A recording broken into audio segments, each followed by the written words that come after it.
এখানে আমি লম্বা লম্বা করে ঢ্যাঁড়সগুলো আর পাতলা পাতলা করে লম্বা করে আলুগুলো কেটে নিলাম।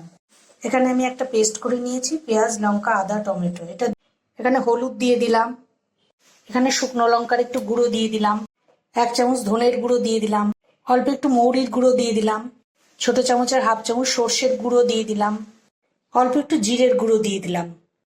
এখানে ছোট চামচের 2 চামচ দই দিয়ে দেবো। এখানে অল্প একটু কসুরি মেথি নিয়েছি, এটা ক্রাশ করে দিয়ে দেবো। স্বাদ মতো নুন দিয়ে দিলাম। অল্প একটু চিনি দিয়ে দিলাম। আর 1 চামচ কাঁচা সর্ষের তেল দিয়ে দিলাম। আমি এটা এইভাবে হাত দিয়ে মেখে নিলাম। এখানে আমি একটা দারচিনি ফোড়ন দিয়ে দিলাম।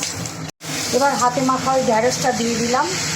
আর এখানে আমি ছোট চায়ের কাপে 1 কাপ জল দিয়ে দিলাম। এটাও আমি আঁচটা কমিয়ে দেবো আর আস্তে আস্তে হবে। এটাও একটা দুর্দান্ত স্বাদের রেসিপি, হাতে মাখা আলু ঢ্যাঁড়সের তরকারি।